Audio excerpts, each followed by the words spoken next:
Hey Cacher, Derek here, Baker Six Clan. We are in Texas and we're going to be doing some gadget caches. But I'm not caching alone. I'm caching with the Chaos Coordinator, SW Dancer, PM25474. And if we can't find it, we brought our DNF Avenger. And you can't forget our Geopup. Geopup, Chewy, and let's get to this adventure for our family adventure of finding these gadget caches. Let's go.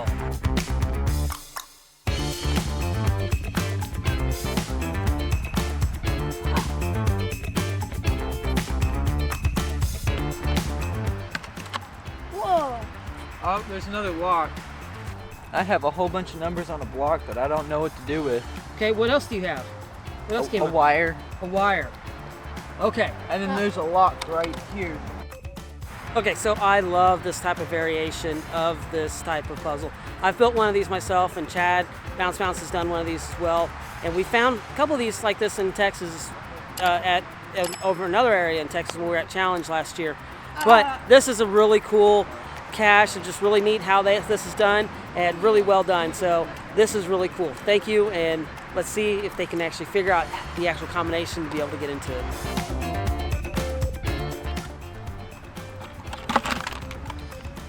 I got it.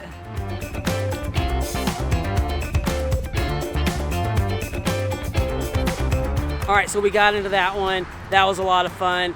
Really well done cache. Now we're gonna get it signed, log signs and everything, and we're gonna head to the next one. Let's go.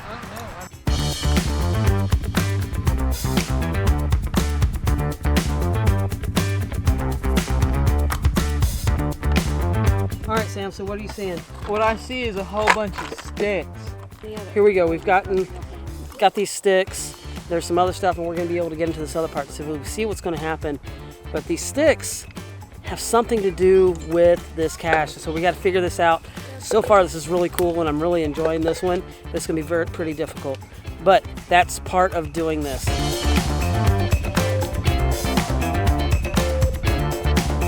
Jess, what do you think? This is a nice puzzle. I really kind of like this one. Okay, so we've been at this one probably for about 30 minutes or so, and we think we have the concept of it, what we're supposed to be doing, but we're still struggling to find the final combination of it. We've tried many different things with the sticks in these holes, and we think we got it, but it's proving to be a little bit difficult. I wish we had a measuring tot that might help. I don't know, but it's still trying to figure this out. I think we're getting close. We're using other tools that we're finding around. Sam's using a straw right now. Alright, I think I got it. Yeah, I got it. Oh my gosh. Oh. Holy cow. Finally! Got it. Good job. Wow.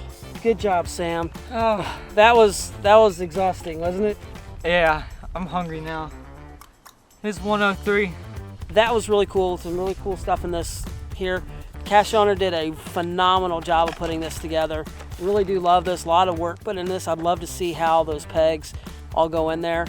It was a challenge, and this was really well done. Got to give him the thumbs up to the cache owner on this one.